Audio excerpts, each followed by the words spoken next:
And today I'm back with another video. So today is a different type of video. Today is a redstone guide for dummies. So first of all, what is redstone and how does it work? Well, redstone first of all is a type of wire that connects with an input and an output. And pretty much when I step on this, a current will go through to that output. But you gotta remember that from the input there is 15 blocks of current, and on the 16th one it turns off. So see here that when I step on this it doesn't open. That's because the 16th block doesn't activate any redstone. It's too far away from the source.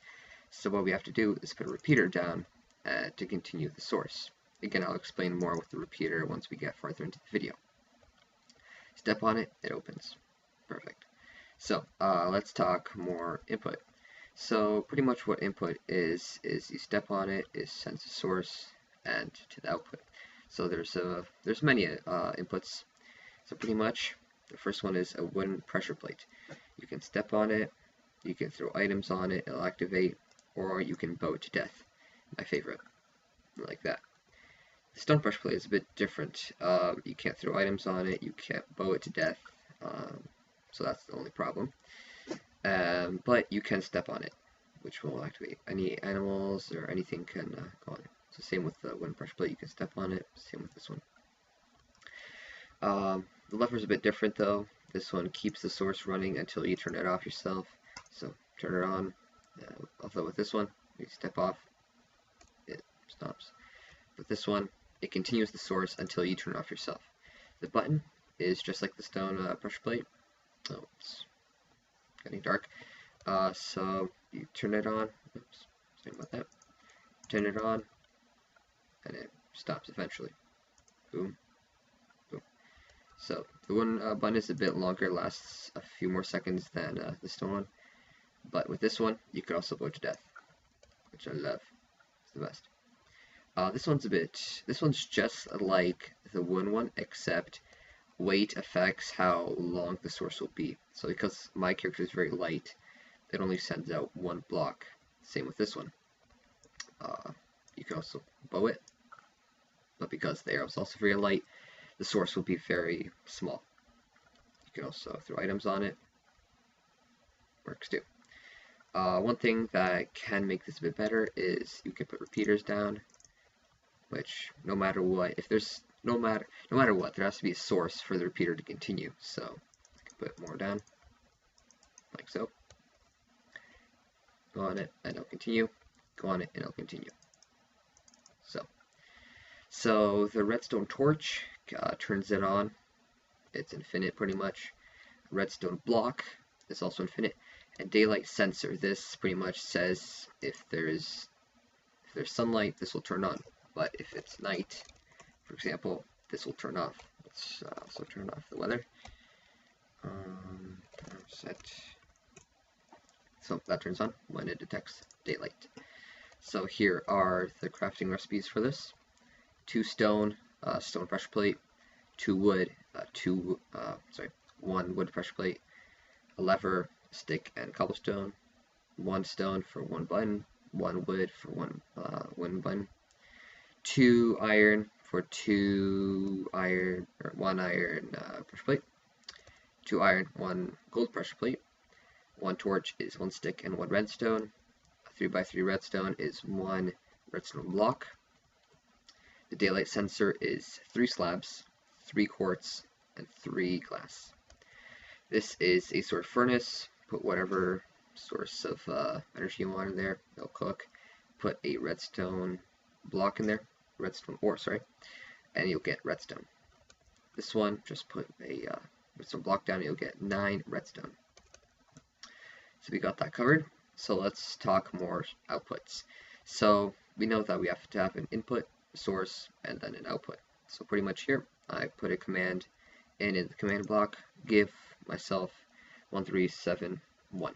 So that means give me, or the nearest player, if you do @QP or I'll show you, it'll be easier. I'm gonna turn off Skype. Sorry. You could also do this. at the piece. So give the nearest player the item. So I'm the nearest player and the only player, so I'll get it. You can also turn on the weather to thunder, like so. And you can also turn it off, like so. Also, some things you gotta understand with Redstone is once you can branch it off into different sections as long as there's a source. So here you can see that there's a door, and trapdoor. When I step on it with the source, they both open. Also, you can't have something like this happen. This redstone, or any redstone, has to be facing towards the block that you want to be outputting. So for example here, this won't work, but these will because they're facing towards them. So let's try this out. Boom. This one won't open because it's not facing. But when you do that, it works. Like so. A few more, and there's a squid. No idea why. Here is a redstone lamp. When you turn it on, you just turn this on. This one is more interesting because the rail can move. But first, I will show you something. First of all, put this on. When a cart, or any cart at all, goes on this, redstone will activate. And with the powered rail, it turns on, like so. Also with this, see how this will be turning right? You can also affect the direction of the rail by using redstone. So, as shown here, it moves, like so. TNT is pretty straightforward. You probably can guess what it does, but I'll still show you regardless. Let's do it over here though, so there we go, and boom. There we go. Okay, let's continue. So, getting more advanced into redstone, but still basic, nothing really too complicated. You can make the source opposite of what it is. So here you can see that the torch is making the door open. But you can affect this by setting a source out, hitting the block beside it. Remember, you can't do this. This will also turn this on. You have to have it beside the block, not like on the same surface, but underneath it, or at least on the block, making this close. So because this is on, and the block is making this turn off, that turns off, no source, and it closes. You can, oh, sorry. You can do the same thing with this, except it's a bit different. It just hits this block, as you can see here, turns this off, and closes the door. So, with that said, you can do stuff like this. So this is what I like to call the two-man gate opener. So pretty much, there's another name for it, I just don't remember what it is. But pretty much, see here, same concept, but there are two. So that means that one won't open that door. You need two people. See, here, one open. That's because this is turned off, but because there's still one more, making this activated, that still turns that off, making that. So what you can do is, if you have two people, which I don't have right now, I'll just demonstrate it with two items. So since these two are now turned off, this one's off, and that turns on, opening the door. And when there's one person, that closes. This is the on and off switch. It's fairly interesting. When you go on it, you might think that this will turn on again because, you know, no pulse. But no, because this guy is now turned on, this guy stays off, and so the cycle continues. And if you want to do the same here, do this, this guy turns off, that guy turns on, and it continues. I'll show you guys what this is in a second, but here's some piston stuff. So you can also affect pistons with redstone.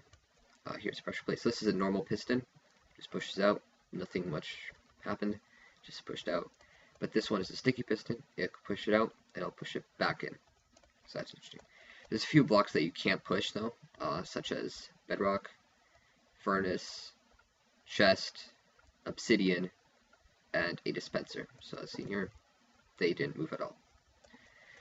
So here's a cool contraption that you can do with redstone. So here's the input, there's a wire, a output which throws an arrow onto the button.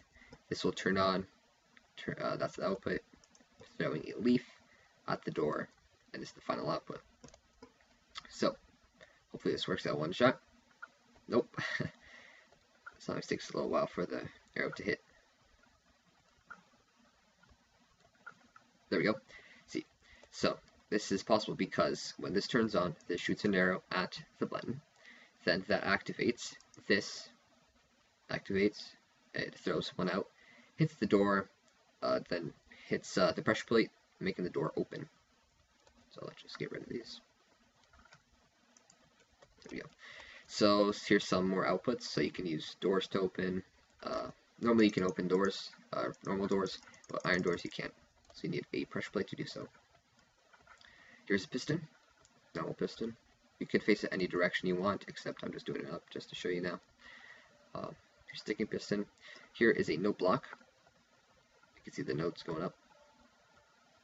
Here is a dispenser, dispensed in arrow, which I'll show you what this happens, what that does. Throw an arrow, hits the hits pressure plate, and the trapdoor goes up.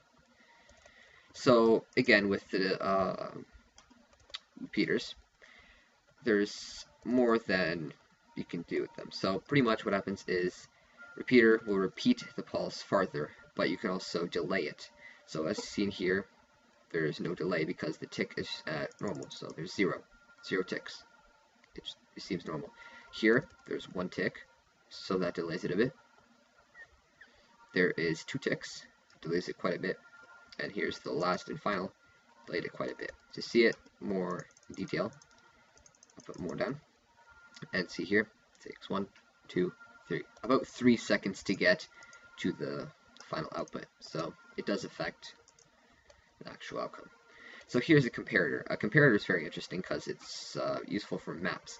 What it can do is, so we have B side and A side. What happens is, I'll turn this on, and because it takes 1, 2, 3 blocks to get to the comparator, that means A has to be less than or equal to B. So what I mean by that is, I'll turn this on, and that turns on because there's 1, 2 blocks to get to the comparator. That means that it's less than 3 to get to there. This one still is turning on because 1, 2, 3, it's equal to that one. But this one won't turn on because it's 1, 2, 3, 4. That means it's more than 3 in this case, and it won't turn on. We can also try with 4. So it takes 4. So that, or I'll try it with 2 first. So it's equal to, which turns on. And this one won't turn on because it's 3 away. That means the pulse is weaker than this one, and it takes more distance to get to. Turn it off. And this one also won't turn on because it's 4, and this one's 2. But if we put it on 4 here, and because this is less than 4, turns on. 3 also, and 4, the same because it's equal to. So this is almost the end of the video, but there's some things I can also mention. You could also send pulses of redstone through a block, as long as you have a repeater down. See here, nothing will happen, won't go through, but when you put a repeater down, it will go through. Some blocks won't work, such as redstone, won't go through, webs won't go through, glass won't go through, and this one will, because I'll show you in a second why. And jungle leaf, or just any kind of leaves, won't work at all. So what you can do in this case, though, is do this. I don't know how that logic there, but it just does work. You just have to put a block underneath it, and it'll somehow go through. But that won't. But now it will. But if you add something like a full solid block down, it'll end the source. So I hope you guys enjoyed the video. I will be making more videos with redstone if you guys want me to. Please do like and favorite and subscribe. This took me quite a bit of time to set up for you guys, so I'm aiming for 1 like. I know that's not much to ask for, but yeah, thank you guys so much for watching. I'll see you guys later. Peace.